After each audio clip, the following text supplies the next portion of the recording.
जय गुरु जी। मेरे प्यारे गुरु जी को प्रणाम। मेरे गुरु जी की संगत के चरणों में कोटि कोटि प्रणाम।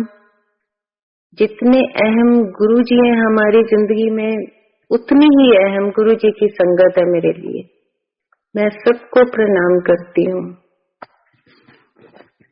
संगत जी,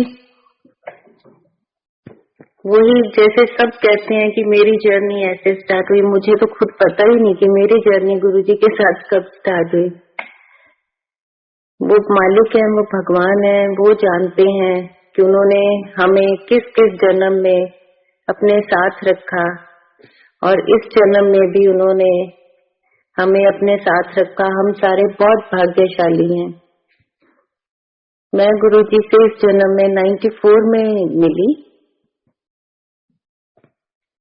सुनते थे जैसे तब स्कूल टाइम था, बच्चे थे, साधु संत, फैमिली में हमारी भारतीय संस्कृति के हिसाब से हर फैमिली में सबके गुरु होते हैं, संत होते हैं। वैसे भी हम और संतों से मिले हुए थे। जब गुरुजी से मिलना हुआ तब भी यही हुआ कि गुरुजी हैं, उनसे मिलने जाना है। तो माइंड में यही था कि होंगे कोई बाबा दाढ़ी वाले, ऑरेंज कपड़ों वाले, उनसे मिलने जाना है। चलो ठीक है। लेकिन जब गुरुजी को मैंने पहली बार देखा, मैंने बोला ये तो कोई हीरो लगते हैं। ऐसे तो गुरु नहीं होते जैसे ये है। ये तो कोई इतने सुंदर, इतने उन्होंने डिजाइनर क्लोथ्स पहने हुए, कमाल है। ये गुरुजी हैं तो बड़े। फिर एक्चुअली तब मेरी शादी भी नहीं हुई थी। मैं जैसे आपको बता रही हूँ, मेरी एंगेजमेंट हुई थी और गुरुजी ने उनको बोला था कि जो लड़की आपने पसंद की है, मैं उससे मिलना चाहता हूँ, उसको बुलाओ। और जब मैंने देखा, मैं जलंधर गई तो मैंने बोला ये तो बड़े सुंदर गुरुजी हैं भाई।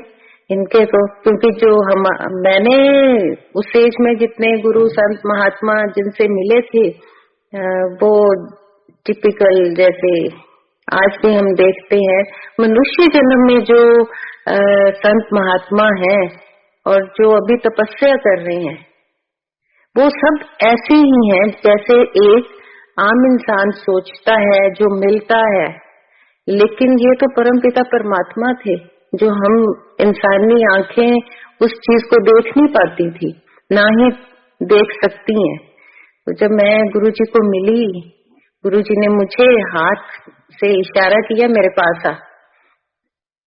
मैं गुरुजी के पास जाके बैठी, उनके राइट साइड पे नीचे बैठ गई और मेरे फादर इन लॉ उनको बुलाया, कहते कुड़ी चुंगी है। हाँ, तो पापा हंसने लग गए। तो फिर कहते तेरे मुंडे ने आप बहुत वधिया काम किया है कि आ कुड़ी पसंद करके। तो फिर गुरुजी मजाक बहुत करते थे, हर चीज को लाइटली लाइट कॉन्वर्सेशन करके, उसमें गहरा मतलब होता था।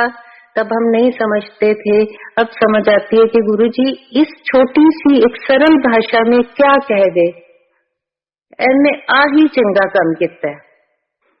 तो कुछ और भी दो बातें गुरुजी ने ऐसी कही जो अटल सच है।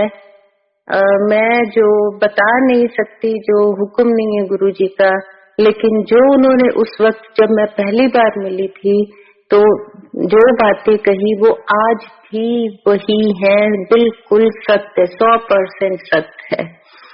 तो उसके बाद गुरुजी ने मेरे को बोला कि तेनू की करना आंदा है। मैंने कहा खाना बनाना आंदा है। मैंने कहा नहीं गुरुजी। अच्छा तेनू चाय बनानी आंदी है। मैंने कहा नहीं गुरुजी। तब बहुत छोटी एज थी मेरी, मैं अभी पढ़ रही थी। चल आजा फिर मैं तेनू ऐ करदा, तेरी सस ने तो बहुत कम कराना है, आजा मैं तेन चाय बनानी सिखा दिया। तो मैंने सोचा भी कैसे गुरुजी है ना, कि देखो कोई वो जैसे गुरुजी, जैसे आजकल के संत महात्मा, हम टीवी में भरा पड़ा है, टीवी और सारे चैनल, इतने इतने प्रवचन, ये वो, और मेरे को लगता था कैसे गुरुजी ने कितनी आम बातें करते हैं, पता नहीं कैसे गुरु है इनके। तो गुरुजी कहते इधर आ, मैं तेनू ना चाय बनानी सिखाना। मैंने कहा ठीक है गुरुजी। तो मेरे मन में ऐसा कुछ, मैं सच्ची बता रही हूँ, कोई भाव नहीं आ रहा था कि ये कोई संत महात्मा टाइप, या मुझे लग रहा था कि ये जैसे एक फैशनेबल इंसान है कोई। बस सिर्फ इतना था उस वक्त मेरे माइंड में। गुरुजी कहते इधर आ, तू मेरे वास्ते चाय बना के ले आ। इस तरह करी, अद्धा दूध अद्धा पानी चाय पत्ती ते 2 चम्मच चीनी पा के, फिक्की चाय नहीं मैं पींदा, पूरा मीठा पा दी। तो इलायची कुट के पा दी। मैंने कहा ठीक है। मैं जलंधर वाली किचन में गई और मैंने वो मेजर किया, 1 कप दूध 1 कप पानी और डाल के इलायची बॉईल करके, और मैं ढक के गुरुजी के लिए, ये मेरा वो भाग्य है कि मैंने भगवान के लिए चाय बनाई और मेरे को परमात्मा ने सिखाई। ये सब चीजें बाद में समझ आई और हम अपने आप को इतना वो समझते हो कि मैं कितनी महामूर्ख है हम, कि परमात्मा हमारे से बात कर रहा था, परमात्मा हमें समझा रहा था, वो सरल भाषा में हमें इतनी बड़े बड़े चीजें बता गए जो आज समझ आ रही हैं कि ये होगा वो होगा, तब जैसे ऊपर से ही निकल गया था। मैंने गुरुजी के लिए चाय बनाई, मैं लेकर गई, गुरुजी ने सिप लिया, मेरी तरफ देखा, कम बोलते थे, चंगी बनाई है। मैंने कहा थैंक यू गुरुजी। फिर मेरे को कहते ये संगत बैठी है ना, इनके लिए भी अब तो सबके लिए चाय बना के ला। बहुत ज्यादा संगत तो नहीं बैठी थी, लेकिन जितने भी थे तो मेरे को तो हो गया, मैं कैसे बनाऊंगी। गुरुजी ने ये मेरे को क्या काम कह दिया, पहली बार मिलने आई हूँ, पहले कहते मेरे लिए चाय बना दे, अब कह रहे इतनी संगत के लिए बना दे। मुझे तो लगा मैं तो फंस गई यहाँ आके। मैं फिर किचन में गई और मेरे को तो एकदम वो हो गया, मैं अब क्या करूं। वो तो 1 कप था, फटाफट बना दिया। फिर मैंने थोड़ा सा पीछे देखा कि ऑलमोस्ट कितने हैं, मैं उतने कप पानी और मिला के वैसे ही ज्यादा बना दूंगी। एनीवेज मैंने संगत जी के लिए चाय बनाई, सबको सर्व की। मुझे ये नहीं पता था कि आने वाले टाइम में गुरुजी के सत्संग घर घर होंगे, घर घर मंदिर होगा, जहाँ गुरुजी ने मेरे को ये चाय बनानी सिखाई और मेरी सेवा ये वाली लगेगी। जहाँ नहीं भी किसी को पता होता वहां भी मेरी सेवा यही लगती अपने आप कि चाय सेवा सोनिया आंटी करेंगी। वो महाराज की मैं बहुत बड़ी शुक्रगुजार हूँ कि हमें इस लायक समझा और हमारे से सेवा ले रहे हैं, बहुत शुक्रगुजार हूँ। मेरी शादी हुई थी, मेरी एंगेजमेंट के 2.5 साल बाद। तो सबको ये था कि अभी दोनों पढ़ रहे हैं, पहले स्टडीज कंप्लीट कर लें तो फिर शादी करेंगे। लेकिन मेरे पेरेंट्स बीइंग गर्ल्स पेरेंट्स, तो वो उनको होता है ना कि इतना टाइम हो गया एंगेजमेंट को, अब शादी होनी चाहिए। तो वो मुझे कहे कि वो जो तुम्हारे गुरुजी है ना, उनको जाके क्यों नहीं कहते कि ये लोग कहते हैं अभी नहीं, 1 साल और रुक जाए, पहले फलानी बेटी की शादी होगी फिर करेंगे। तो मैंने कहा मैं कैसे चली जाऊं उन गुरुजी के पास, है ना, मैं तो 1-2 बार मिली हूँ अभी। तो फिर गुरुजी परमात्मा थे, इस ये अटल सत्य है। गुरुजी का फोन मेरे इन लॉज के यहाँ आया कि मैं आपसे मिलना चाहता हूँ। ये लोग गए तो गुरुजी ने बोला कि मैं एना दी डेट फिक्स करती है ब्याह दी, एना दा ब्याह कर दो। मैंने नहीं कहा गुरुजी को, मेरे पेरेंट्स साइड से भी अभी क्योंकि वो तो जान ही जान है, उन्होंने वही सुन लिया होगा कि नहीं होनी चाहिए अब। तो गुरुजी ने तो तब भी वहाँ यही सवाल शुरू हो गया कि नहीं गुरुजी पहले बेटी की करेंगे फिर इनकी करेंगे। गुरुजी ने बोला मैं ना दी डेट फिक्स करती 31 अगस्त ते ब्याह होना ही होना है। और फिर मेरे फादर इन लॉ वो ना एस्ट्रोलॉजी में बहुत उनका इंटरेस्ट था, पैशन था।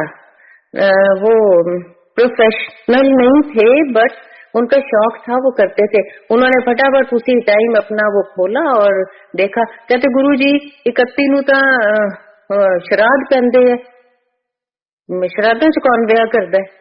गुरुजी कहंदे जे मैं कहता ना 31 नू ही होएगा डॉक्टर, वो पापा को डॉक्टर कहते थे, तो बड़े हैरानी की बात थी कि श्राद्धों में शादी कैसे हो सकती है।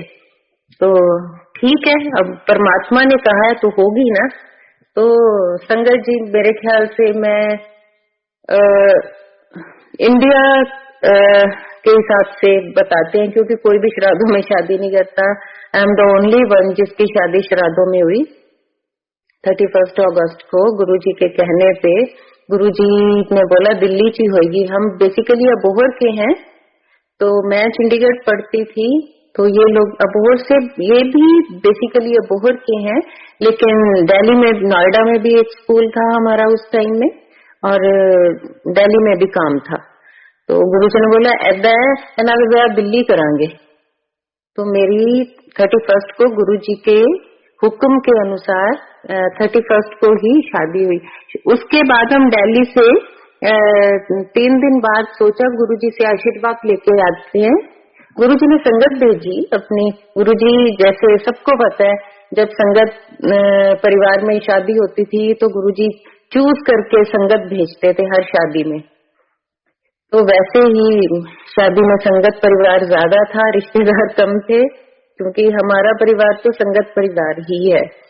तो हम वहां से गुरुजी को मिलने, तब गुरुजी नहीं जलंधर में थे, तो हम लोग गए गुरुजी से मिलने। तो गुरुजी कहते, अभी एंटर किए थे, हॉल में बैठे सामने, मैनू नवी गड्डी दिखाना है डॉक्टर। तो उन्होंने, पापा कहते कि नहीं गुरुजी, मैं आपसे मिलने आया हूँ, बच्चों को मिलवाने भी आया हूँ। गुरुजी कहते अच्छा चलो फिर लंगर कर लो। तो पापा कहते नहीं, लंगर को टाइम लग जाएगा। तो गुरुजी हमने जाना है दिल्ली में, मुझे कोई खास काम है, मैं आपसे फिर मिलने दोबारा आ जाऊंगा। गुरुजी कहते नहीं, आज नहीं जाना। तो पापा ने बोला नहीं गुरुजी, आज रात में मेरी बहुत एक इम्पोर्टेंट मीटिंग है, मैं जाना है। गुरुजी ने फिर कहा नहीं जाना। तो फिर कहते नहीं, हम ना ऐसे है, रात वाली मीटिंग अटेंड करके एक दिन रुके, हम परसों आपके पास आएंगे गुरुजी। गुरुजी ने बोला नहीं डॉक्टर, आज नहीं जाना। उन्होंने 3 बार कहना होता था, तो फिर उनको पता था ये रुक नहीं रहे हैं, तो कहते चल ठीक है फिर जाओ तुसी। हमने गुरुजी से परमिशन ली, बाहर निकले। गेट के बाहर पेड़ था एक बहुत बड़ा, उसके नीचे गाड़ी खड़ी थी, और हमने देखा कि वो पेड़ पूरा गाड़ी के ऊपर गिरा हुआ है। अब देख के एकदम लगा कि ये कैसे हो गया, कि ये तो ना अंधेरी चली है ना बारिश है, कुछ भी नहीं है, तो पेड़ कैसे गिर सकता है। और संगत जी, गाड़ी के ऊपर पेड़ गिरा हुआ है, गाड़ी बिल्कुल ठीक है, डेंट भी नहीं है, कुछ भी नहीं है, not even a single scratch. हम वापस मुड़ के गुरुजी के पास वापस गए। गुरुजी के मुंह पे स्माइल थी कि मैं फिर आज जाना है तुसी। तो पापा कहते हैं गुरुजी माफ कर दो हम। तो गुरुजी ने बोला कि डॉक्टर आज जे तुसी निकल जांदे ना, तुहाडे सारिਆਂ ਚ कोई भी नहीं बचना सी। तो इस करके महापुरुष जो कहते हैं ना, उन्हां दी गल मन लेनी चाहिए। तो गुरुजी ने फिर उस रात हमें किसी संगत जी के वहां ठहराया, हम रात रुके। अगले दिन गुरुजी को मिलके फिर हम दिल्ली वापस गए। तो उसके बाद गुरुजी दिल्ली में आ गए थे, एम्पायर स्टेट आ गए थे। तो हम दिल्ली में ही रह रहे थे उस वक्त। तो हमें लगा ये तो बड़ी मौज बन गई कि गुरुजी से रोज मिलना होगा, और हम तकरीबन रोज जाते थे गुरुजी के पास। तब हम नोएडा रह रहे थे और गुरुजी एम्पायर स्टेट थे। तो एक दिन हम गुरुजी के पास गए, तो गुरुजी प्रसाद बांट रहे थे। तब गुरुजी खुद बांटते थे प्रसाद। तो अब मुझे लगा कि गुरुजी इतने क्लोजली खुद जाके संगत को प्रसाद दे रहे हैं, तो आई विश कि मेरे पास भी ना गुरुजी इतने क्लोज होके मेरे को भी दें। मतलब अभी ये थॉट आया ही था, मतलब 1 सेकंड से भी जो कम टाइम होता है, मैंने देखा गुरुजी मेरे आगे खड़े हैं। ये कैसे हो सकता है ना, एक दूर से आप देख रहे हो कि गुरुजी वो फर्स्ट लेन में प्रसाद दे रहे हैं, और एकदम आपका थॉट आते ही गुरुजी आपके सामने खड़े हैं। अमेजिंग। तो कहने का मतलब ये है कि हमारा परमात्मा तो कण कण में है। ये है कि हम कितने भाव से, कितने मन से उसको याद कर रहे हैं कि वो मेरे पास हो। वो तो हर वक्त पास है। वो उस चीज का एहसास, आभास उसी वक्त देता है कि मैं तो तेरे पास ही हूँ। मतलब एकदम आपको शौक लगता है कि मैं दूर आंखें तो वहां देख रही हैं और एकदम आपके पास खड़े हैं। ये परमात्मा के रंग है जो हमें समझ आते ही नहीं थे। वैसे भी उस टाइम तो शायद मुझे ये लगता है कि मुझे किसी भी चीज की समझ नहीं आती थी गुरुजी की। मैं सच्ची बता रही हूँ। गुरुजी जल प्रसाद देते थे तो मुझे उसमें से खुशबू आती थी और मेरे को ये लगता था कि इसमें कुछ मिला के दिया जाता है। जो गुरुजी के यहाँ कुछ भी खिलाया पिलाया जाता है उसमें कुछ मिला हुआ है, क्योंकि इतनी खुशबू आती थी। इतना सारा कुछ कैसे हो सकता है कि हर चीज से ही आपको खुशबू आती है। फिर हम जब घर जाते थे वहां भी वही खुशबू सेम, पानी पीते थे घर जाके वो भी सेम खुशबू। तो मेरे माइंड में आता था कि ये पक्का कोई जादूगर है कि जो जिसकी हर चीज से वही खुशबू आती है। सोते हैं वो खुशबू, खाना खाते हैं वही खुशबू, वहां पे जो लंगर खाते हैं वहां भी सेम खुशबू। मेरे माइंड में बड़ा जबरदस्त आया कि ये जादूगर है। गुरुजी एक दिन हम गए, गुरुजी के ना चरण कमल धुल रहे थे। एक बड़े बर्तन में गुलाब की पंखुड़ियां, जल गुरुजी के वो धोए गए और उस दिन वहां पे इतनी खुशबू थी कि जैसे बिल्कुल तुम्हारा सांस बंद होने को आ जाता है। फिर वो प्रसाद दिया गया हमें, वो पिया। तब समझ नहीं आ रही थी कि ये हमें क्यों दिया गया है, लेकिन उसका वो जो गुरुजी ने उस टाइम कराया उसका सारा सिग्निफिकेंस अब समझ आता है। मैं अगर जिंदा हूँ मैं सिर्फ इसलिए हूँ कि गुरुजी ने मुझे अपना खुद के हाथों से प्रसाद खिलाया हुआ है, ब्लेस किया हुआ है। ये चीजें बाद में समझ आएंगी। उस टाइम तो बचपना था, ऐसे लगता था ये तो कुछ चीज है जो हमें जादूगरी, बहुत बड़े जादूगर लगते थे मुझे गुरुजी। और अब देखती हूँ तो सच में परमात्मा तो जादूगर ही होता है। एक पल में हमारे दुख दूर कर देता है, एक चुटकी में हमारी किस्मत बदल देता है। एक पल में वो हमें क्या का क्या दे देता है जो हम सोच से भी परे है। इतना ब्लेस करते हैं गुरुजी, इतना ब्लेस करते हैं कि बताना, उनकी महिमा बतानी, उनकी वड्याई करनी, मुझे लगता है कि मेरे पास तो ना शब्द है ना ही मेरी इतनी जीवा बखान कर पा रही है। गुरुजी की महिमा को बताना बड़ा ही मुश्किल है। वो तीन लोक का स्वामी, वो क्या है, मतलब हर रोज मैं समझने की कोशिश करती हूँ वही चीजें। हर रोज मैं पीछे रह जाती हूँ, गुरुजी और कुछ दे देते हैं। इतनी ब्लेसिंग कि बस निहाल हो गए हम तो भगवान को पाके। फिर ये सोचते हैं कि परमात्मा जब धरती पे आया, मनुष्य जन्म में आया, हमने उसको आंखों से देखा, इन हाथों से छुआ, स्पर्श किया, उनकी वाणी कानों से सुनी। हमारा तो रोम रोम कितना कितना पावन हो गया। परमात्मा की आवाज सुनी, उसको छुआ हुआ है। एक दिन गुरुजी संगत में बैठे, उनको किसी बात पे गुस्सा आया हुआ था, तो कहते तुसी कि मैनू समझते हो, मैं थोड़े तरह हडमास्टर बने होया। मतलब वो बताना चाह रहे थे कि मैं थोड़े वर्गा नहीं हाँ, मैं हडमास्टर बने। मैं अपनी मर्जी नाल आना, मैं अपनी मर्जी नाल जाना इस धरती तो। मैं जिथे चाहा मैं उथे रह सकता हाँ, मैं जिथे चाहा मैनू ओ लोग देख सकते जिन मैं मेरी चाह नाल हो सकता है कि मैनू कोई देख सके। जे मैं नहीं चाहूंगा तो कोई मैनू देख ही नहीं पाएगा। तब मुझे लगा कि ये ऐसी बातें क्यों कर रहे हैं गुरुजी कि मैं हडमास्टर नहीं बनया, मैं थोड़े वर्गा, मेरा शरीर नहीं है जो तुसी समझ रहे हो। तो उस दिन प्रसाद खा के हम लोग जब वापिस आए, मेरे माइंड में बस यही बात थी कि ये फिर किस चीज के बने हैं।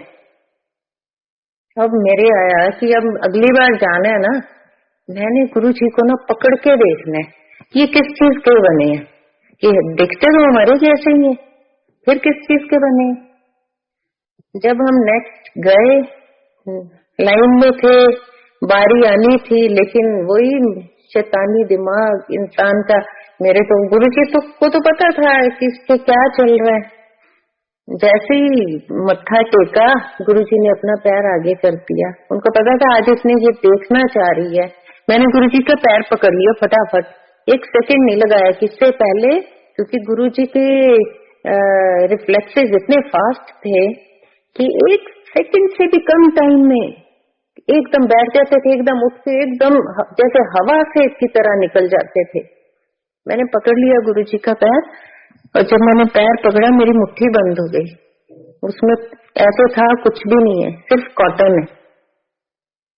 सच में गुरुजी हमारे जैसे कहाँ, हम सोच भी नहीं सकते हम पापी। ये तो पाप ही था जो मैंने सोचा हमारे जैसे कहना भी पाप है। वो परमात्मा कहाँ, वो तो स्वामी हमारा, पता नहीं। ये तो अब भी मेरे क्वेश्चन होते हैं फिर किस चीज का है परमात्मा। हमारे जैसे 5 तत्व का नहीं है, वो तो हर कण कण में है। तो गुरुजी जानी जान थे, गुरुजी को सब पता था संगत के मन में क्या चल रहा है, कौन क्या करना चाह रहा है और क्या। पर गुरुजी अब भी मेरे मन में यही क्वेश्चन है। हाँ, गुरुजी अब भी आते हैं, गुरुजी अब भी हर बात का जवाब देते हैं। एक दिन घर से हम निकलने लगे तो मम्मा पापा की कोई बात हो गई, तो मम्मा से कि मेरे को नहीं जाना, आज आप लोग ही जाओ गुरुजी के पास। तो बड़ी मिन्नत की पापा ने, कैश कर करा के हमने उनको मना के हम जैसे ही एक स्टेप इन किया, बाहर जूते उतारे, सीढ़ी उतर रहे थे एम्पायर स्टेट की, तो गुरु किन्ने आंटी आज अंकल ना लड़के आई है, तू तो जाना नहीं सी, फिर क्यों की करना आई है इससे। गुरु जी मतलब ये छोटी छोटी बात है। हम गुरु जी के लिए तो कोई बात ही नहीं, क्योंकि वो पूरे 3 लोक को सुनते हैं, जानवरों को सुनते हैं, पशु पक्षी, धरती के नीचे जो है जितने जीव हैं उनकी भी सुनते हैं। हम तो एक छोटी सी बात ये बताना कि हाँ गुरु जी ऐसे नाम भी बता देते थे, गुरु जी को तो सब पता था। गुरु जी को तो हर किसी के पिछले जन्मों का, इस जन्म का, आने वाले जन्मों का सब पता है। तो ये एक छोटी सी बात है कि गुरु जी ने बोला कि हाँ आंटी तू आज अंकल ना लड़के आई है, फिर तू आई क्यों। इतने में मैं ये चीज को कंटिन्यू कर रही हूँ। उस दिन गुरु जी ने हमें पहले कह दिया चलो चलो जाओ, चलो करानू हो गया, शो खत्म है, चलो चलो।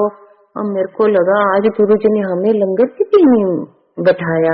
ये तो गुरुजी ने कभी, गुरुजी की दया इतनी थी कि लंगर किए बिना जाने ही नहीं देते थे। मेरे को लगा हो 11-12 बजने वाले हैं, अब जाके काम करना पड़ेगा। गुरुजी ने तो खिलाया कुछ नहीं है।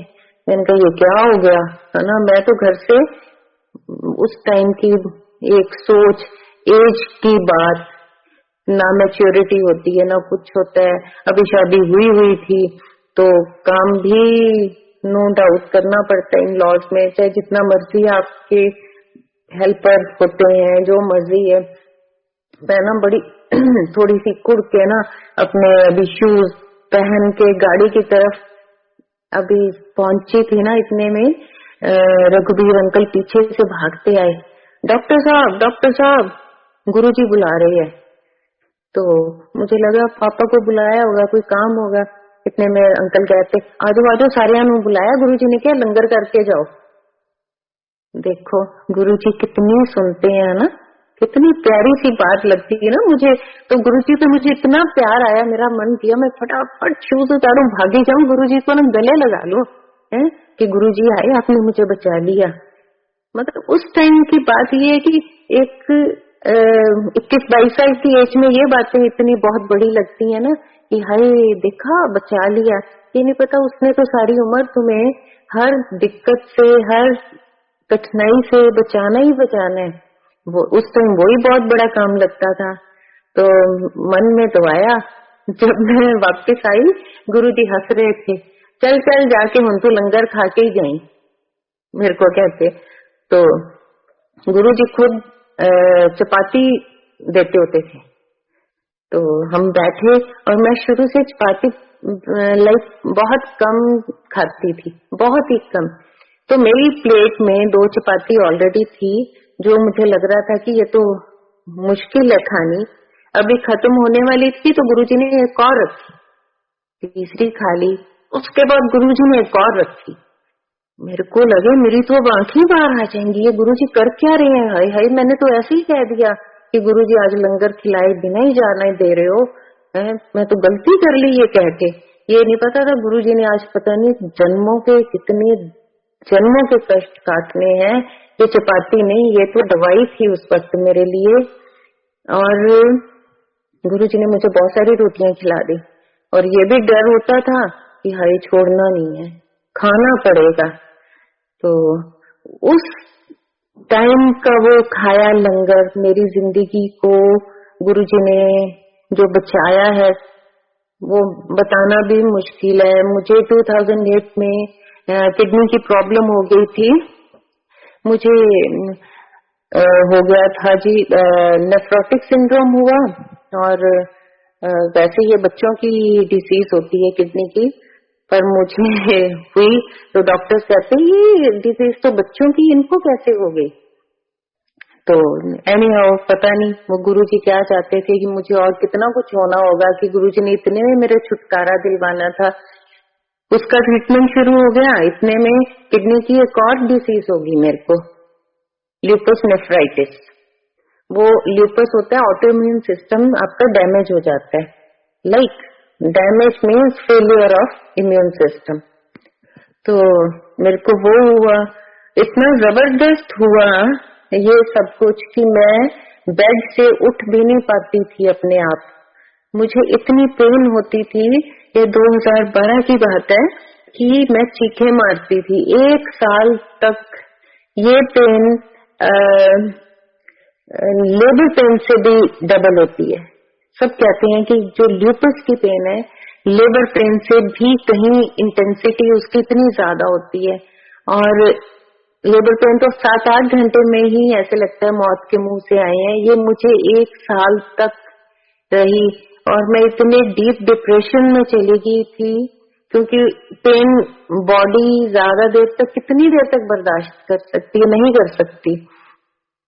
तो सब देखकर यही कहते थे कि ये बस आज मरेगी या कल, क्योंकि बचना मुश्किल है इसका। पर गुरु जी ने जो मुझे प्रसाद खिलाया हुआ था, कर्म काटने थे। गुरु जी कहते हैं ना कि कर्म तो काटने ही है। चाहे आप जो भक्ति आज कर रहे हैं, गुरु को याद कर रहे हैं, ये हमारे कर्म अच्छे भी बन रहे हैं, लेकिन जो जाने अनजाने में हमारे से होते हैं, किसी का बुरा भी हो जाते हैं, हम किसी को कुछ कह भी देते हैं, किसी का बुरा सोच भी लें तो वो भी एक कर्म बनता है। तो वो काटना तो था ही ना, पर मेरे मालिक ने चलो मेरे को उस अजाब से बाहर निकाला।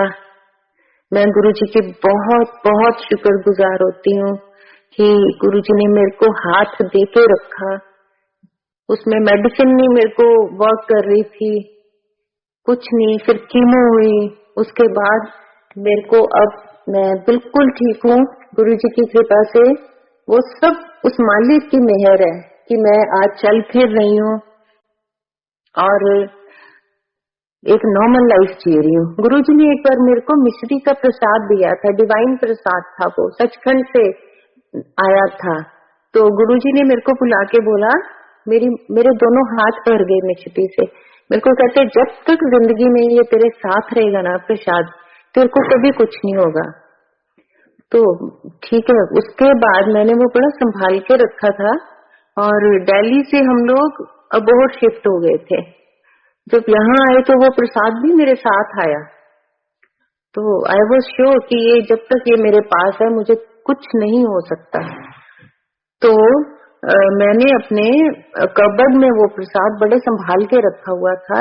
2007 की बात है कि एक कोई आए मेरे पास, तो उन्होंने बोला कि आपकी अलमारी में ना एक मिश्री का प्रसाद पड़ा हुआ है। ये बहुत की बात है, तब हम यहाँ शिफ्ट हो गए थे। तो मुझे लगा ये कौन है, क्योंकि ये प्रसाद तो मेरी फैमिली के अलावा किसी को भी नहीं पता कि मेरे पास ऐसा कोई प्रसाद है। तो उन्होंने बोला जब तक आप वो बाहर नहीं निकालते ना, तो आप ना, आपके ऊपर बहुत बड़ा कष्ट आने वाला है, तो आप उसको निकाल के मेरे को दे दो। मैं बहुत ही हैरान कि ये इंसान कौन है और ये इनको कैसे पता कि ये मेरे पास है कुछ ऐसा। और ये प्रसाद गुरुजी ने मेरे को 1999 में दिया था ये वाला। तो 2007 में वो आए, पता नहीं समझ क्या उन्होंने ऐसी बात की क्या नहीं, मेरे से वो प्रसाद निकलवा लिया, इवन गुरुजी के हाथ के दिए हुए स्वरूप भी, कि वो भी मेरे को दे दो। उन्होंने क्या ऐसा किया, मैंने उनको निकाला सारा प्रसाद, गुरुजी के स्वरूप उस टाइम क्लिप वाले थे, चलते थे, गुरुजी खुद देते थे।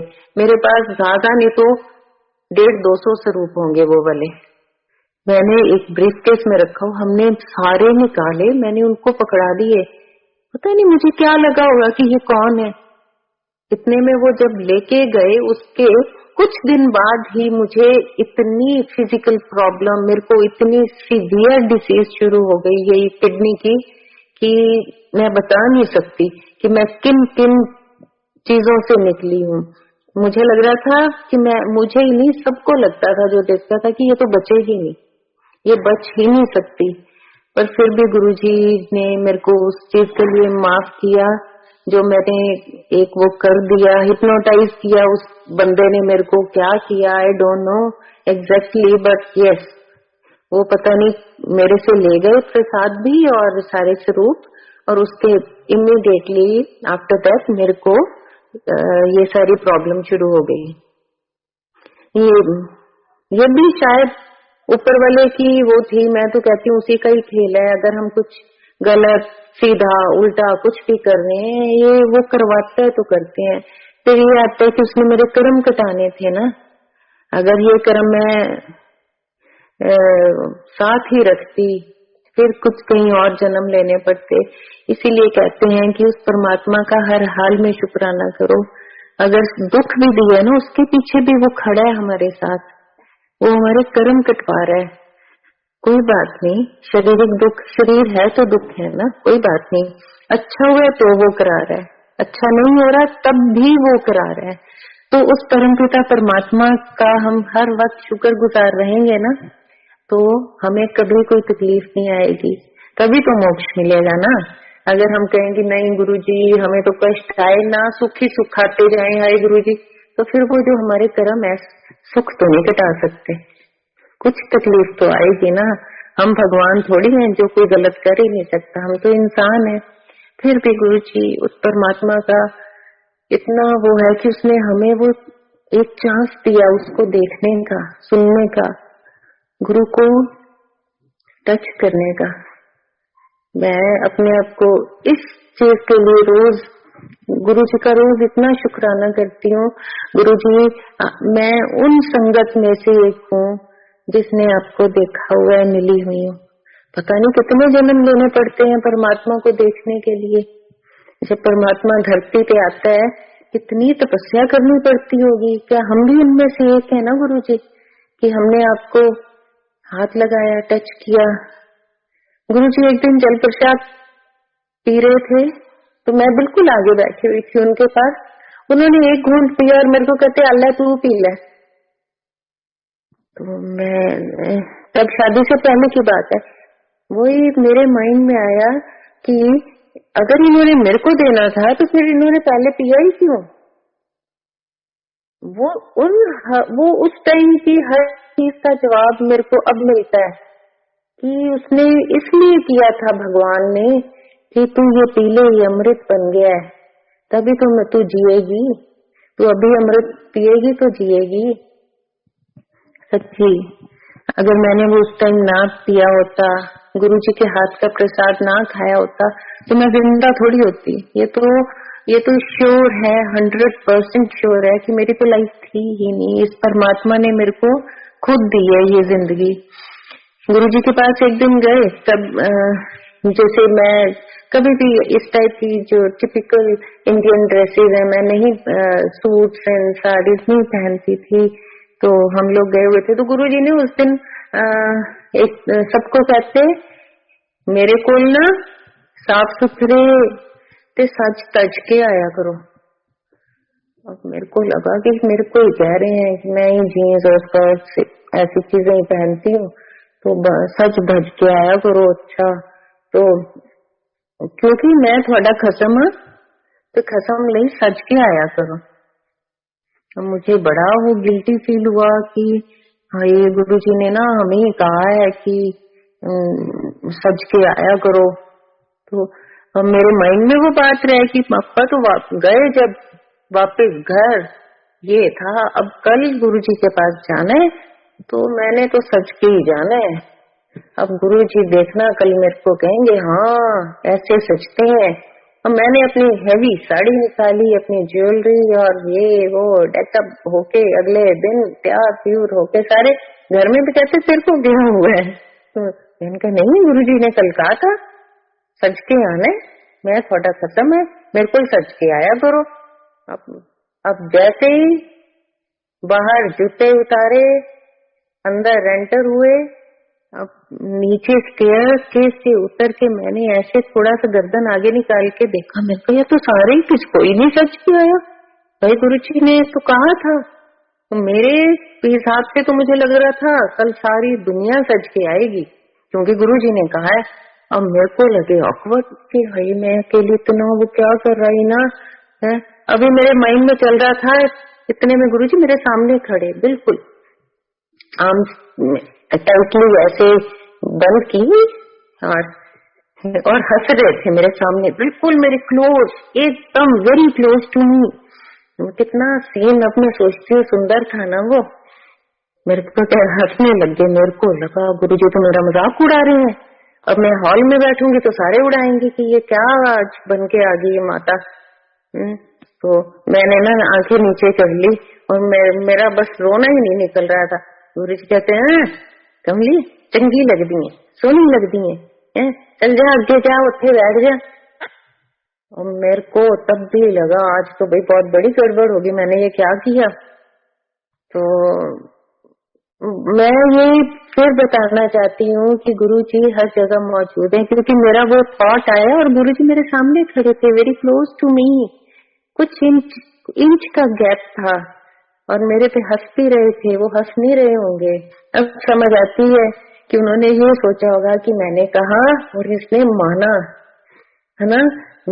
मैं भी वो कहने का मतलब उनका जो भी रहा होगा संगत को कि अपने मन में मैल मत रखो, साफ होके आया करो। अब समझ आती है कि उन्होंने ये कहा था कि साफ सुथरे रहा करो, अपने मन में खोट मैल किसी के लिए कुछ भी गलत चीज मत रखो। और वो हंस रहे थे और उस टाइम जितना दिमाग था, अकल थी, उसके हिसाब से मैं जो वो करके आ गई थी। तो चलो फिर मेरे को लगता है चलो मैंने भगवान को खुश तो किया, कैसे भी किया। बड़ी सुंदर बात लगती है मुझे ये अपनी ये वाला स्पेशली कि गुरुजी मेरे पे हंस रहे थे और भगवान मेरे कितने क्लोजली, कितना मेरे एकदम पास खड़ा था, खड़ा तो आज भी है मेरे पास।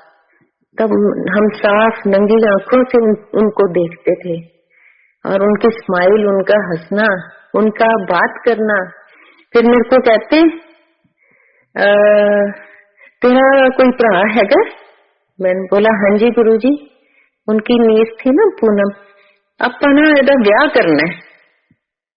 मेरे को लगे मैं तो खुद ही अभी शादी हुई है ना, कितनी तो मुझे अकल है और मेरे को और भी शर्म आई कि मेरे से उसकी शादी के बारे में कह रहे हैं कि आपा ओदा ब्याह करना है, ते मुंडा लब रहे हैं, तू ऐ कर तेरे भरा नाल एदा ब्याह कर देने।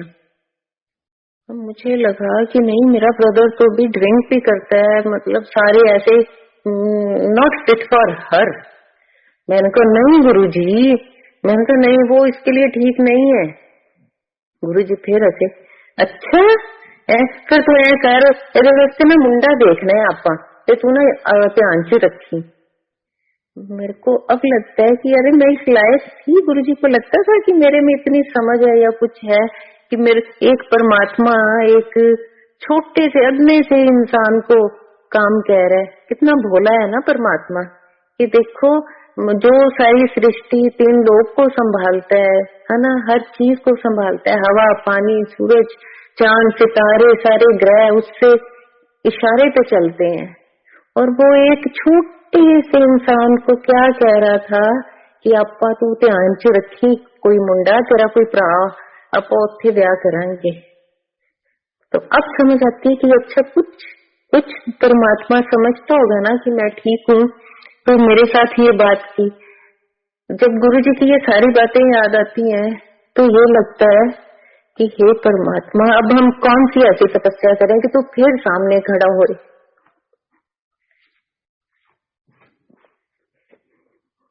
तब समझ ही नहीं थी जो और जिन्होंने जब गुरुजी इंसान के रूप में आए नहीं देखा, उन्होंने उनको माना ही सिर्फ परमात्मा के रूप में है। और हम तो पता नहीं गुरुजी के साथ क्या मजाक कर लेते थे, क्या क्या बातें कर लेते थे। कुछ बात वो करते थे तो हम हंसने भी लग जाते थे, फिर गुरुजी आए कि नहीं, मतलब उनको क्वेश्चन कर लेते थे परमात्मा को। नहीं गुरुजी आए कि नहीं होएगा ना, ऐ नहीं हो सकता। मतलब औकात देखो हमारी कि एक परमात्मा को हम क्या कह रहे हैं। गुरुजी सबको ठीक करते थे जब तो कड़छी चम्मच है ना, इस चीज से वो जहाँ पेन हो रहा होता था वहां लगा देते थे, तो उसका नाम कहते थे operation theatre, OT. An OT चलाया। अब मैं तो इंजेक्शन से भी डरती होती थी, और ना जब गुरुजी किसी को बुलाते थे ना, और एन ओटी चलाना, मैं तो छुपती थी कहीं मेरी बारी ना आ जाए। और मैं देखती थी ये गुरुजी अंदर करते क्या है, कौन से ऑपरेशन करते हैं। तो उस टाइम अगर इतनी समझ होती तो खुद ही चले जाते ओटी में, लो गुरुजी हमारा भी कर दो ऑपरेशन। वो परमात्मा पता नहीं 1 सेकंड में कितने जन्मों के दुख तकलीफ इस इंसानी शरीर से गायब ही कर देते थे। वैसे तो उनकी कृपा दृष्टि से ही सारा कुछ ठीक हो जाता है, वो तो एक इंसान को समझाने के लिए था, नहीं तो उनको कौन सी कड़छी चम्मच की जरूरत थी जो वो लगाएं। उनकी तो दृष्टि पड़ते ही सारे दुख दूर हो जाते हैं, उनको तो सिर्फ याद करने मात्र से ही हमारी सारी तकलीफें दूर हो जाती हैं। मैं गुरुजी मेरे फादर इन लॉ को बुलाते होते थे डॉक्टर। उन्होंने उनको बोला डॉक्टर तू घर नहीं जाना, तू मेरे नाल रहना है। तो 1 से 1.5 साल तक गुरुजी के साथ रहे पापा, और उसी रूम में रहते थे जहां गुरुजी खुद रहते थे। कितनी बड़ी बात है कि जहां परमात्मा रह रहा है, सो रहा है, धरती पे आया है, वहां हम इंसानों को भी उतनी इम्पोर्टेंस दे देते हैं। खरा गुरुजी अपनी संगत से बहुत प्यार करते थे, करते हैं। वो हमारा वो मैं इसलिए बोलती हूँ थे क्योंकि पास्ट प्रेजेंट फ्यूचर इंसानों के लिए तो है ही ना, भगवान के लिए तो नहीं, इंसानों के लिए है। तो उन्होंने पापा को शिव भगवान और बाबा नानक के दर्शन कराए। जब वो घर आके उन्होंने बोला, कहते आपको पता है गुरुजी तो सोते ही नहीं है। तो हम पूछते थे गुरुजी सोते नहीं है तो क्या करते हैं। कहते मैं थल्ले सुता हूं ना, और गुरुजी तब बेड पे भी नहीं होते। हमने कहा तो फिर गुरुजी कहाँ जाते हैं। कहते अंदर से वैसे ही कुंडी लगी होती है कमरे की जहां हम सोते हैं, पर गुरुजी नहीं होते। पर कभी कभी होते हैं, पर बेड से ऊंचा सो रहे होते हैं, मतलब बेड के ऊपर नहीं होते, बेड से ऊंचे सो रहे होते हैं। तो तब भी जैसे ना वही गुनाह वाली दृष्टि इंसानों की, गुनाहों का दिमाग और वही सोच, तो मैं तो वही बातें ये जादू कर रहा है। मैंने कहा मैं आपको कहती थी ना ये जादूगर हैं, इनके पानी से भी खुशबुएं आती हैं, घर आ जाओ तो इनकी खुशबू साथ आ जाती है, जाती नहीं है, हर चीज से खुशबू आती है? तो पापा कहते नहीं, ऐसा नहीं बोलते। उन्होंने मेरे को शिव भगवान और बाबा नानक के दर्शन कराए अपने रूप में, वो सच में बहुत पहुंचे हुए हैं। तो हम कहते थे पापा फिर आप तो बड़ी लक्की हो, गुरुजी को बोलो ना हमें भी साथ रख ले कभी तो पर नहीं, उन्होंने जिनके कर्म काटने हैं या जिन्होंने बहुत अच्छे कर्म किए हैं उतना ही भगवान के पास होता है वो इंसान। तो मैं तो यही कहती हूँ कि उन्होंने वाकई बहुत अच्छे कर्म किए होंगे जो परम पिता परमात्मा के साथ बिल्कुल पास रहे। तो संगत जी, गुरु जी के बहुत सारी ऐसे व्याख्यान है, ऐसी बहुत सारी बातें हैं जो शेयर करना चाहती हूँ। और समटाइम्स आप गुरु जी की याद में ऐसा होता है कि आपकी कुछ चीजें ऐसी बताना चाहती हो जो गुरु जी बस एकदम ब्लैंक हो जाता है माइंड। समटाइम्स शेयर करते करते मेरा माइंड ब्लैंक हो जाता है। फिर जब सत्संग खत्म होता है तो लगता है वो आज ये नहीं की। फिर ध्यान आता है कि परमात्मा ने जो कहलाना है वो ही कहलवाएगा ना, जो सत्संग सुनाना है। तो गुरुजी को बहुत गुस्सा आता था जो लोग ये एस्ट्रोलॉजी और ये नंबर से या ये स्टोन्स पहनाते थे। तो जैसे मैंने आपको बताया, मेरे फादर इन लॉ को बहुत शौक था एस्ट्रोलॉजी का, फेस रीडिंग का, जो बैठे है फटाफट बताते थे तू ऐसा है, तेरे साथ ये होने वाला है। और सच में उनकी बहुत प्रोफिशिएंसी थी इस चीज में। He was very perfect in that matter कि ये हो जाएगा, तू फलाना ये पहन ले, ये ग्रीन नग वॉट एवर, ये तू सफायर पहन ले, तू ये पहन ले, ये वाला उतार दे। तो एक दिन मेरे को कहती अच्छा तेरी कुंडली देख के ना मैनू लगता है थोड़े ना बेबी नहीं होना। तो मेरे को कुछ फील ही नहीं हुआ। मैंने कहा अच्छा नहीं होना तो ना से, तेरे ना फलाना दोष के है, तू तेरे को वो वाला स्टोन पहना देंगे फिर ठीक हो जाएगा। मैंने किसी चीज को ना तो समझ थी इतनी कि बेबी होने या ना होने से क्या फर्क पड़ता है। तो शाम को हम गुरुजी के पास गए। गुरुजी ने जाते ही पापा को डांटा, डॉक्टर मैं तेन कितनी मर के है, तू आ तेरी विद्या जी बंद कर दे, या तेरे पत्थर पुत्थर सुट दे, ये चंगे नहीं होंगे। और कुड़िए तू अंदर आ, तेरे मुंडा होएगा। मतलब वो परमात्मा हर जगह, हम चाहे अंदर छुप के बात कर ले, वो जानी जाने, वो सब जानता है। मतलब वो था पापा को बताने का कि तूने घर में इसका ये देखा है तो ये नहीं, क्योंकि उनके वचन हो गए थे, कुड़िए तेरे मुंडा होएगा देखी है। और वो मेरे सच में बेटा है गुरुजी की कृपा से। मतलब इंसानों के हिसाब से तो मेरे बच्चा ही नहीं होना था वॉट एवर दोष वॉज दैट, बट मेरे परमात्मा की कृपा दृष्टि देखो, वो 7 तारीख को हुआ मेरा बेटा। उसका हर काम 7 आता है उसके हर काम के अंदर। मतलब हर चीज जो वो करता है दैट इज इन 7। तो वो गुरु जी की ब्लेसिंग्स हैं, बहुत ब्लेसिंग्स हैं। पिछले साल की बात है, वो सुबह सुबह उठ के मेरे पास आया अपने रूम से, मामा मेरे को आज गुरुजी ने उठा के बोला कि तू कनाडा जा। मेरे को लगा कि ना बच्चे आजकल इनको ये ट्रेंड हो गया है कि मैं मास्टर्स करने फलाने कंट्री जाना है, मैंने वहां जाना है। तो मैंने कहा गुरुजी ने लंदन क्यों नहीं बोला तेरे को, कनाडा ही क्यों बोला? कहता नहीं मम्मा सच में मैं झूठ नहीं बोल रहा। तो मैंने कहा अच्छा चलो ठीक है। और मैंने कोई एफर्ट नहीं की कि इसने मास्टर्स के लिए मैंने उसको भेजना है या नहीं। फाइनल हो गया उसका ग्रेजुएशन का, तो रादर हम लोग कुछ सोच रहे थे कि इसको कुछ बिजनेस या यहीं पे कुछ कर ले, MBA कर ले। मैंने बोला लॉ कर ले, तो ठीक है एडमिशन के लिए भी हम लोग सोच रहे थे।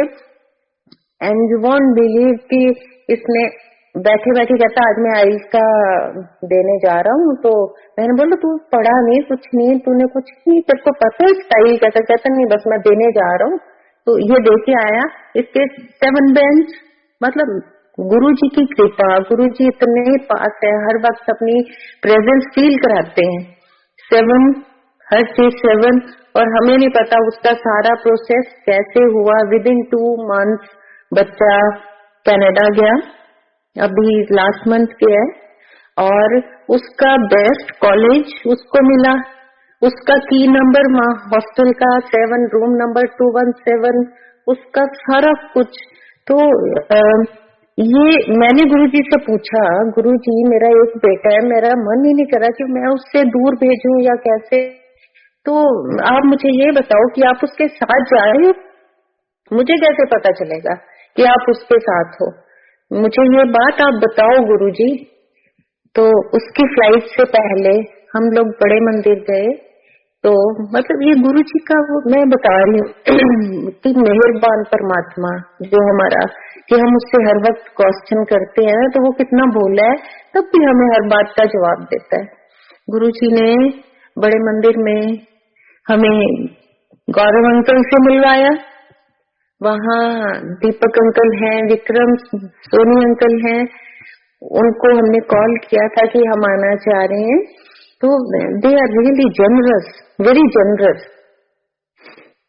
उन्होंने हमें मिलवाया, गुरुजी ने खुद वहाँ हमें लंगर कराया, गुरुजी ने बिल्कुल अपने पास बिठाया। उसकी वो ये था कि वो मुझे बताना चाह रहे थे कि हाँ मैं इसके साथ हूँ, तू घबरा मत। तो मेरे परमपिता परमात्मा इतने दयालु हैं, इतने कि बता पाना भी मुश्किल है, बताना भी मुश्किल है क्या उसके बारे में, उस वड्याई में हमारे पास तो ना शब्द है ना कुछ और है। मैं आपको बताना चाहती हूँ संगत, एक बहुत बड़ी बात है जो हमें मुझे शेयर करते अंदर से एक शर्मिंदगी भी महसूस होती है, लेकिन नहीं, मैं बताना चाहूंगी। 2001 के बाद गुरुजी ने जैसे बहुत सारे, मेरे को लगा था कि शायद हमारे साथ हुआ है, एक वॉश ऑफ नहीं हो जाता माइंड से। गुरुजी ने हमें इतना परे कर दिया था कि हमें भुला दिया था कि हम हमारी लाइफ में गुरुजी थे। 2007 से लेके 2001 से लेके 15 तक, मतलब हमारे माइंड में गुरुजी कहीं भी नहीं थे। कहाँ थे, क्या हो गया हमें, क्या नहीं हुआ, वो ही जानते हैं। 2015 में मेरा बेटा छोटा ही था, बहुत छोटा था, तो वो बड़े मंदिर गया। हमारा एक घर दिल्ली में भी है, तो वहाँ दादी पास गया हुआ था, तो वहां से ये लोग बड़े मंदिर गए। किसी ने बोला बड़े मंदिर चलने, हालांकि जब बड़ा मंदिर बन रहा था तो तब हम लोग वहाँ चाय सेवा लेकर भी जाते थे नोएडा से और सब कुछ। और ये ऐसा कैसे हो सकता है ना, बड़ी अमेजिंग, बड़ी अजीब बात लगती है मेरे को। और फिर किसी ने बोला मेरे मदर इन लॉ को, आपने बड़े मंदिर जाने, और उन्होंने क्या बोला, कौन सा बड़ा मंदिर, मतलब आप इतने साल गुरुजी के साथ रहे हो, बोले हो। गुरुजी 1995 में अबोहर वाले स्कूल में भी आए हैं, हमारा स्कूल है अबोहर में, वहां भी आए। मतलब ऐसे कैसे हो सकता है। फिर 2015 में मेरा बेटा गया बड़े मंदिर, फिर गुरुजी ने हमें, पता नहीं जो भी गलतियां रही होंगी, गुरुजी ने हमें माफ किया, हमें दोबारा अपनाया। गुरुजी बहुत शुक्राना है आपका कि आपने हमारी गलतियां होते हुए भी अपनाया। आप ऐसी माँ हो ना, परमात्मा माँ होती है कि हमेशा अपने बच्चों को फिर से गले लगा लेती है। गुरुजी ने हमें बहुत बहुत माफ किया और हमारी हर गलतियां माफ की हैं। गुरुजी 1995 में जलंधर से अबोहर आए थे। तब गुरुजी ने वहां संगत को बोला कि चलो आज अबोहर चलना है। तो वहां से कोई अंकल थे, उन्होंने बोला कि सुने गुरुजी से, तब वो नए जुड़े थे, कि सुने गुरुजी की गड्डी पेट्रोल तो बिना चलती है। उन्होंने अपने ड्राइवर को बोला कि आज जो मर्जी हो जाए, तुम अपनी ना कार दी टंकी फुल करा के रखी, तो सवेरे गुरुजी की कार दे ना बिल्कुल नाल नाल ला के रखनी है। आपा देखने भी आया, थोड़ी हो सकता है कि कार विदाउट पेट्रोल चले। वो कहता ठीक है। फिर उन्होंने इंस्ट्रक्शन मिली, तू ऐस गड्डी का पीछा नहीं छड़ना, उन्होंने क्या, उन्हें भी चलो ठीक है। उन्होंने देखा गुरुजी की गाड़ी जब चेक की, उसने मीटर 0 पे था, तो उसने बोला सर, अपने जो बॉस थे कि सर इन्हों की गड्डी च पेट्रोल जमा ही है नहीं, तो आप इन्हों के पीछे रखनी है, जिथे भी पहुंच गए ना आप ध्यान रखना है। वो कहते बिल्कुल सही किया, शाबाश तू बहुत सियाना है। और गुरुजी ने परांठे बनवा ले, और वो सोचा होगा कि रास्ते में खा के जो भी संगत साथ जा रही, काफी गाड़ियां आई कि इनको रास्ते में खिलाएंगे।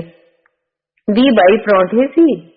वो संगत हमें अब मिलती है ना, जो अबोहर आई थी, तो वो बताते हैं, कहते जब हम अबोहर आए थे तो ये हुआ, तो वहां उनकी गाड़ी तो पीछे लग गई गुरुजी की गाड़ी के पीछे कि ये पेट्रोल के बिना कैसे चलती है।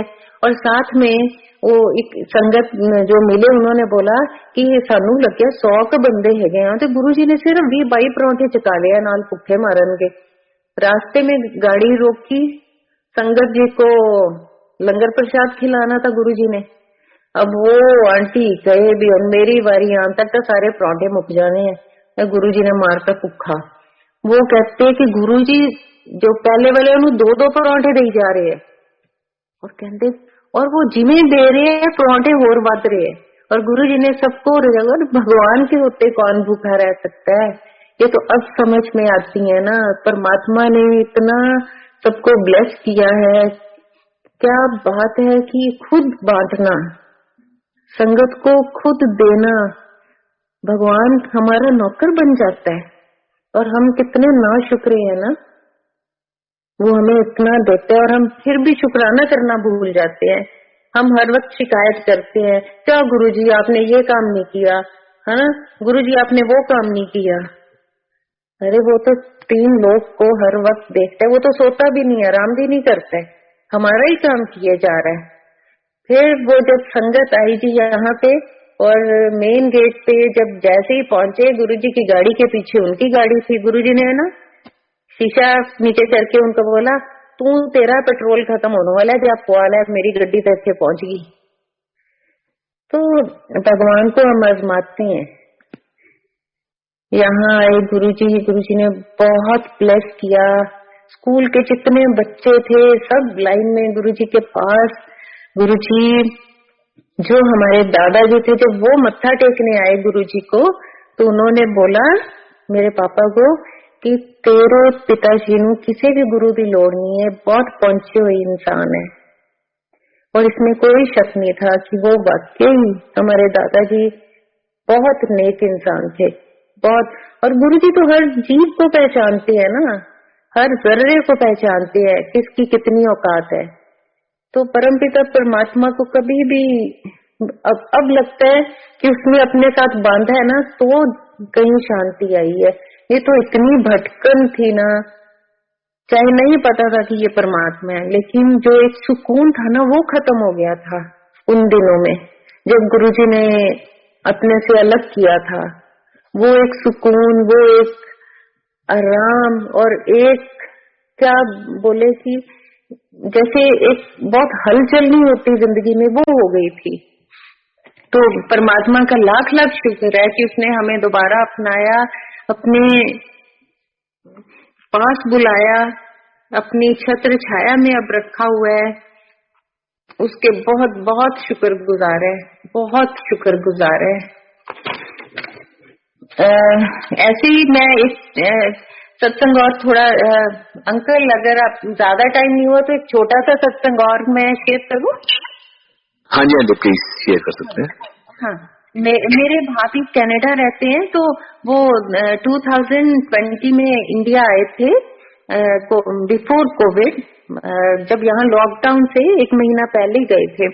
तो यहाँ आए तो कहते अब सारा दिन आपके घर में गुरुजी गुरुजी गुरुजी की बातें, कोई आ जाए, खाना पीना, जय गुरुजी, ये प्रसाद दे, इसको खत्म करो।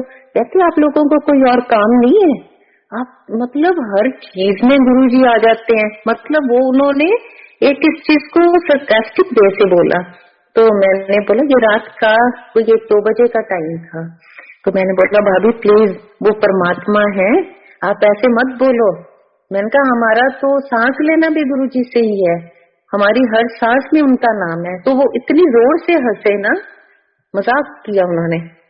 कहते अच्छा तू बहुत बड़ी बातें करने लग गई है। मैंने कहा आप ना ऐसे मत बोलो, मुझे अच्छा नहीं लग रहा। इतने में ही ना उन्होंने मेरा बड़ी जोर से हाथ पकड़ा। 2 जनवरी की बात है ये, इतनी ज्यादा ठंड थी। मैंने देखा इनको क्या हो गया। वो कहते वो देख सामने गुरुजी खड़े हैं और उनके साथ शिव भगवान खड़े हैं। तू देख अपने कमरे के अंदर सूरज आ गया है, इतनी चमक आ गई है, मेरी आंखें ही नहीं खुल रही हैं। ये देख, ये देख। मैंने बोला मुझे कुछ नहीं दिखाई दे रहा। कहते देख अंदर सूरज आ गया अपने कमरे में और गुरुजी खड़े हैं, ये साथ शिव भगवान खड़े हैं।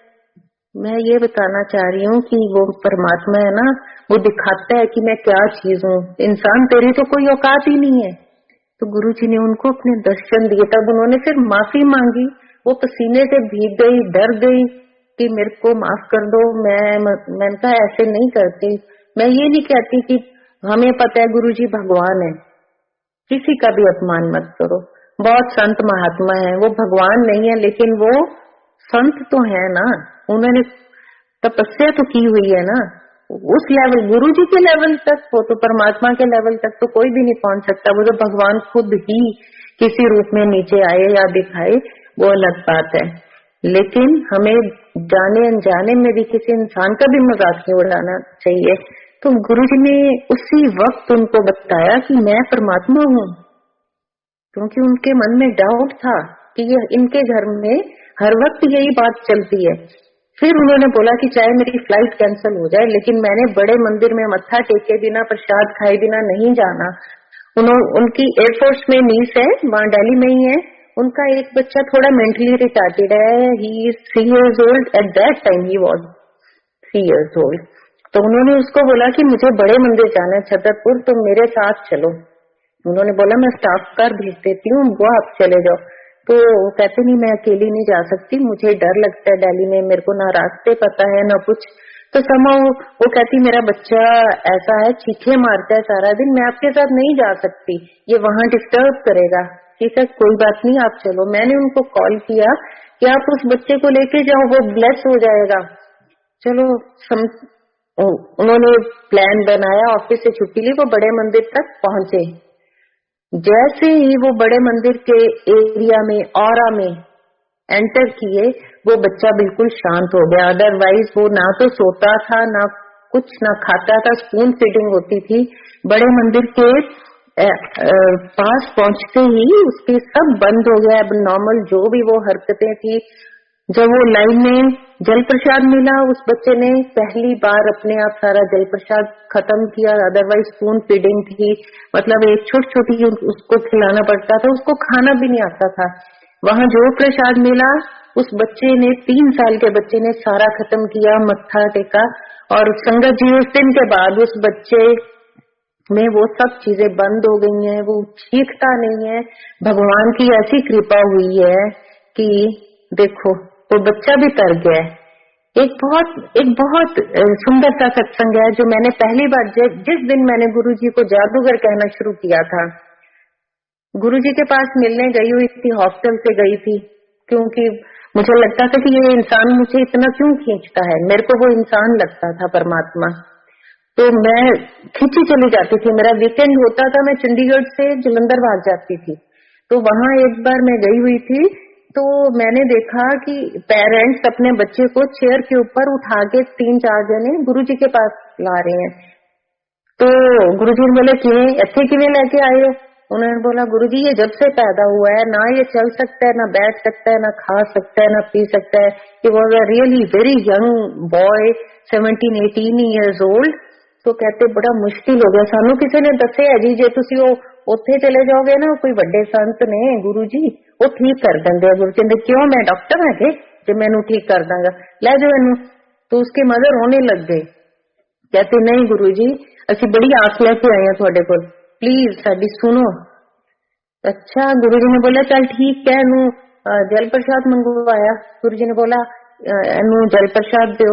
गुरुजी ने बिल्कुल सामने चेयर उसकी रखवा ली थी बच्चे की कि चलो, वो तो उसकी कृपा है ना, मेहर, उसकी तो दृष्टि बढ़ने से ही सारी कायनात बदल जाती है। तो जल प्रसाद लाया गया, गुरुजी ने बोला इनको वापस दे। वो कहती मदर सेड कि नहीं, ये तो इसको पकड़ना भी नहीं आता, पीना तो दूर की बात है। तो गुरुजी ने बोला चलो आप पिलाओ इसको। फिर उनकी मदर ने उनको ना वो जल प्रसाद पिलाया। फिर गुरुजी ने बोला चाय प्रसाद ले आओ। चाय प्रसाद आया तो गुरुजी ने बोला नहीं तू नहीं पियाना। माँ को बोला ये नु आपे पीन दे। माँ की आंखों में आंसू आ गए, कहते ये जो बच्चा मतलब इसको खाना भी नहीं आता, चबाना भी नहीं आता है, कैसे अपने आप पकड़ सकता है। गुरुजी ने बोला एदे हाथ च रख ग्लास। उन्होंने उसका हाथ खोला, फिंगर्स को प्रॉपरली ऐसे ग्रिप करके कि रख दिया कि थोड़ा सहारा दिया। माँ ने उसको पिलाई चाय। गुरु जी ने एक चाय का प्रसाद का होर ग्लास ले आओ। 2 3 बार पिला दी। तीसरी बार गुरु जी ने उनके मदर को बोला तू बैठा अच्छे टिक के, ये आपे तुम। तो उसकी आंखों से तो आंसू न खत्म हो। माँ सब जानती थी कि मेरा बच्चा इस लायक ही नहीं है, और जो पहली बार आएगा उसको क्या पता कि यहाँ की महिमा क्या है, ये कहाँ आ गए हैं, परमात्मा के पास बैठे हैं। गुरु जी ने उसको बोला चल अब द ग्लास पढ़। उसने लिटरली, मैंने अपनी आंखों से देखा, उसने ग्लास को ग्रिप किया। मतलब ये मैं वही बताना चाह रही हूँ कि मुझे क्यों जादूगर लगते थे गुरुजी। मैंने कहा ये तो भाई पक्का जादूगर है, इसने तो वो ग्लास भी पकड़वा दिया जिसकी माँ रो रही है कि ये कुछ कर ही नहीं सकता। फिर गुरुजी ने बोला चल अब ग्लास में अच्छे रख। जो बैठ ही नहीं सकता, खड़ा नहीं हो सकता, वो ग्लास कैसे रख सकता है। गुरुजी कहते तेन क्या अब ग्लास रख के उत्थे रख। नहीं, उसने ना थोड़ा सा अपनी एल्बोस के सहारे थोड़ा सा जोर लगाने की कोशिश की कि गुरुजी ने अपना हैंड रेज किया और वो खड़ा होके उसने ग्लास वहां रखा। ये जादू नहीं तो क्या है। मतलब आंखों से आंसू नहीं रुकते, ऐसी महा कृपा, इतनी कृपा कैसे गुरुजी 1 मिनट में बरसाते हैं लोगों पे, कितना ध्यान रखते हैं सबका, कैसे सेकंड नहीं लगता कर्म काट देते हैं। तो हे परमात्मा, जैसे सबके कर्म काटते हैं ना, वैसे हमारे भी काटना, जैसे हमारे काटे हैं, हमारे दुख दूर करते हैं, ऐसे सारी संगत के, जो संगत नहीं भी है इस वक्त, लेकिन वो गुरु की औलाद तो है ना, आना सबने यही है, अल्टीमेटली यही है सबकी जगह। तो संगत जी कोई गलती हो तो माफ करना। मैं बहुत बहुत धन्यवाद करती हूँ विक्रम सैनी अंकल का, और गौरव अंकल को मैं मिली